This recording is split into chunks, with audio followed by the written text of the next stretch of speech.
प्रिय संस्कृत मित्राणी, नवा संस्कृता R K Sanskrit study में आप सभी भाई बंधुओं का हार्दिक स्वागत अभिनंदन करते हुए आज समस्त देशवासियों को और अपने चैनल के माध्यम से अपने प्रिय भाई बहनों का 76वें गणतंत्र दिवस के अवसर पर हार्दिक स्वागत अभिनंदन वंदन करते हुए आज की क्लास को हम यहीं से प्रारंभ करते हैं।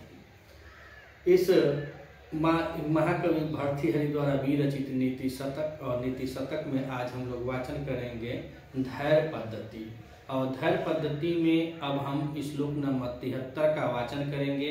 और पूरे देखा जाए नीति शतकम में तो यह मुक्तक काव्य है और इसमें 10 पद्धतियां हैं। 10 पद्धतियां हैं और 10 पद्धतियों में 10 श्लोक 11 श्लोक ऐसे करके पूरी नीति शतक में 111 श्लोक हैं। इनकी 3 रचना है और 3 रचना 100 100 100 अर्थात 100 श्लोक माने जाते हैं। ऊपर नीचे हैं 10 हैं 11 हैं, इसीलिए इन कवि को शतक त्रय का जन्मदाता भी कहा जाता है। इन्हें शतक त्रय कवि के नाम से भी जाना जाता है।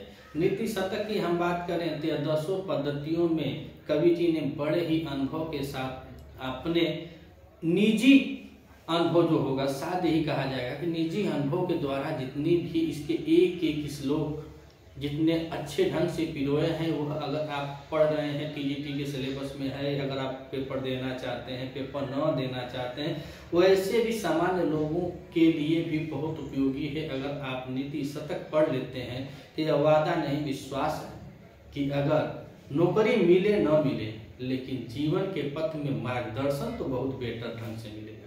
तो आइए हम शुरू करते हैं। आज धैर्य पद्धति के श्लोक नंबर 73 को हम देखेंगे।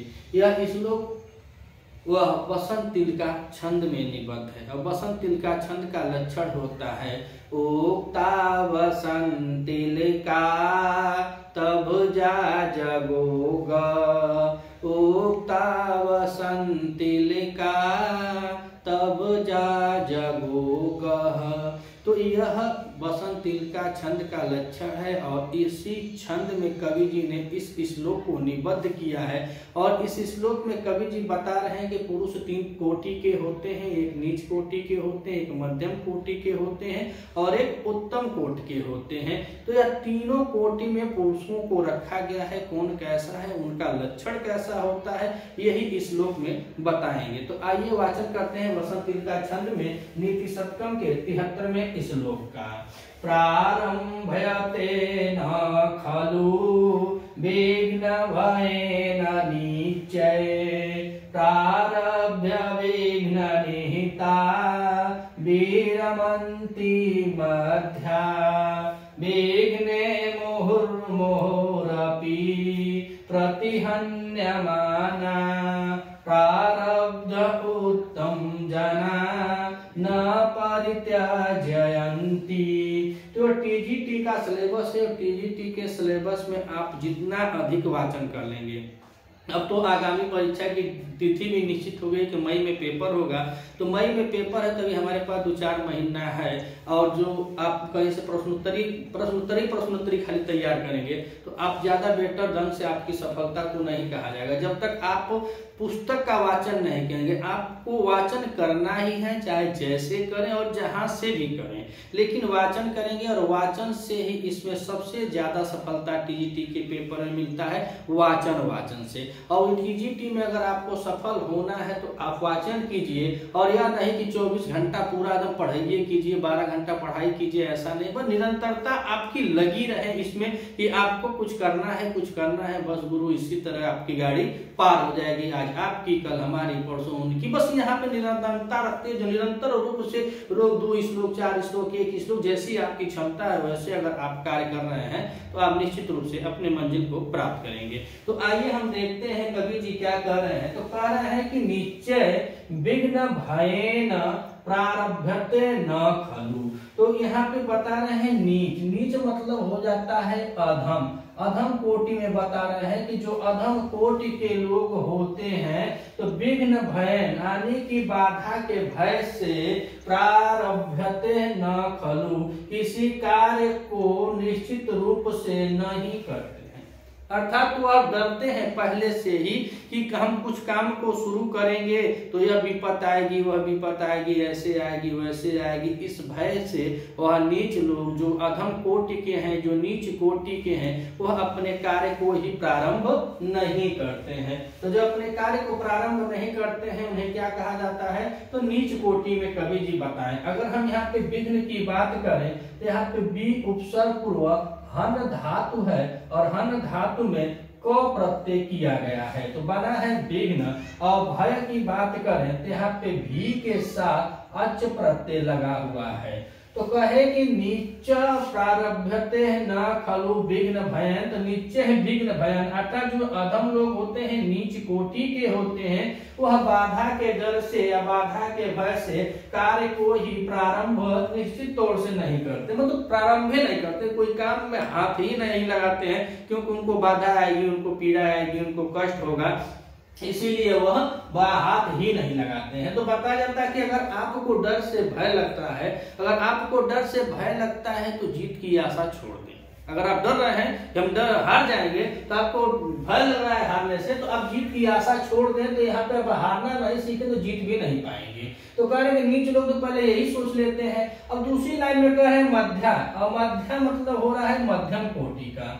मध्यम कोटि के जो लोग होते हैं, जो न ही अधम होते हैं न ही उत्तम होते हैं, तो कह रहे हैं कि मध्य, और जो मध्य लोग होते हैं तो कह रहे प्रारब्ध कार्य को प्रारंभ करते हैं विघ्न निहिता, और जैसे ही विघ्नता आती है, जैसे ही बाधा आती है, जैसे ही उनके ऊपर कोई दुख सुख ऐसा पड़ जाता है तो कारण वीरमंती, अर्थात वह कार्य को तुरंत छोड़ देते हैं।